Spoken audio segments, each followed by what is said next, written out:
Think about a time when you got angry, and I don't mean just a time when you were just a little ticked off at a coworker or annoyed with someone in traffic. I mean, think about a time when you were really angry. If you can't think of someone who got really angry at you. Anger is a common human emotion, but it can spiral out of control very quickly. Anger over a parking ticket could quickly turn into a broken mirror. A simple dispute at the bar could turn into a brawl. Wearing the wrong jersey at the wrong place could actually become dangerous. But why does this happen? Why do we let ourselves get so aggressive, sometimes even over small things? These moments of extreme anger may feel uncontrollable. Sometimes people black out due to anger and commit acts that they would not have otherwise committed in a calmer state. There are certain states that allow passion to actually be a defense strategy in court. And is this human nature or something that can be controlled and done away with?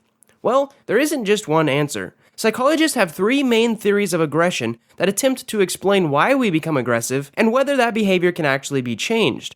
These theories include the instinct theory of aggression, the frustration aggression theory, and something called social learning theory. This video is going to briefly touch on all three of these theories of aggression, where they come from, and how they fit into our everyday behaviors and attitudes. So first off, let's get into the instinct theory of aggression. The first theory of aggression goes back to the days of Sigmund Freud. Freud's theory on behavior changed over time. At first, he believed that all behaviors stemmed from eros, the life instinct. These were the instincts that kept us alive and wanting to reproduce. However, in 1920, he wrote that the life instinct couldn't just explain all of the urges of our behavior that humans display.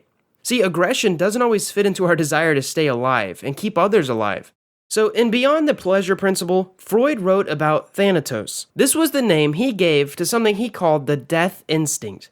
The death instinct helped to explain why humans become aggressive, why they engage in harmful behaviors, or why they seek to recreate past traumas. Freud believed that these two instincts, eros and thanatos, exist together in every human mind, and that all of the behaviors stem from the balance of these two instincts.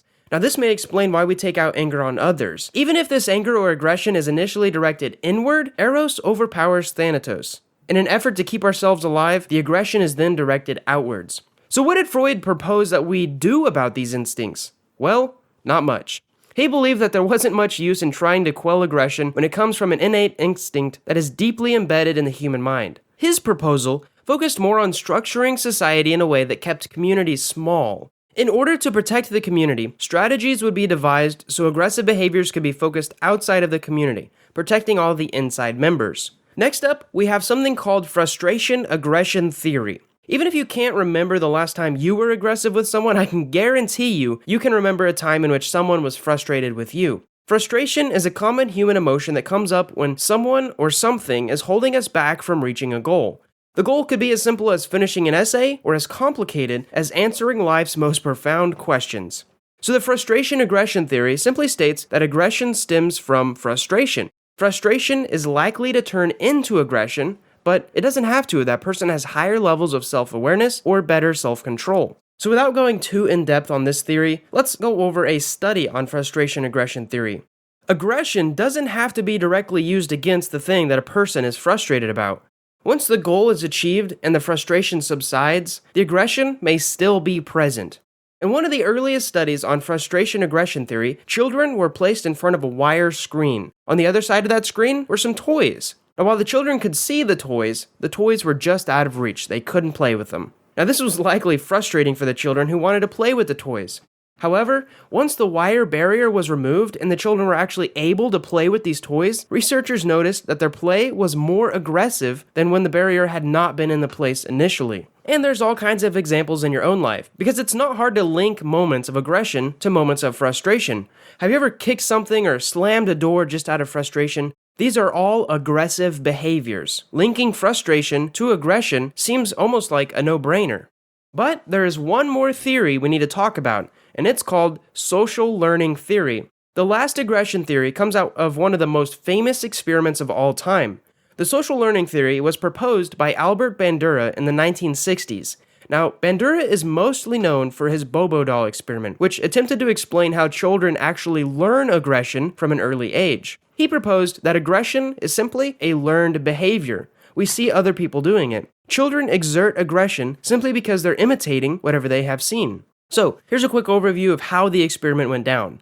Children were put into a room with an adult, some toys, and a large Bobo doll. And if you don't know what it is, a Bobo doll is one of those like inflatable clowns that always bounces straight back up whenever you hit it. So half of the children in this experiment sat in a room with the adult as the adult gently played with the toys, displaying very little aggression.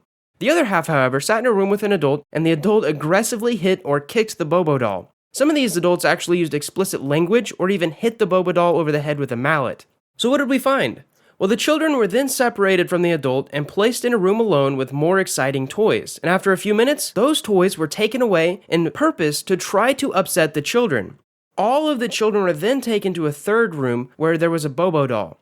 Now, the children who had observed the aggressive adults were actually more likely to exhibit aggressive behaviors themselves. In short, children were simply imitating and modeling when they had also kicked, hit, or were otherwise aggressive towards the Bobo doll. So it's from this experiment that Bandura proposed that aggression is learned not only through positive or negative reinforcement, but also through indirect observational learning, which basically means just watching someone commit frustration or aggression. So as I end this video, I want to ask, which one do you think is right? Because one of these theories may make more sense than others, or you may think all of them make sense together.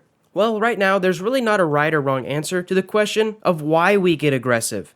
Frustration could have easily played a part in the Bobo doll experiment, along with a child's death instincts. But that's the fun of studying psychology. There's always more to learn and more questions to answer. I want to thank you so much for watching this video on the theories of aggression, and if you have any questions at all, feel free to leave a comment.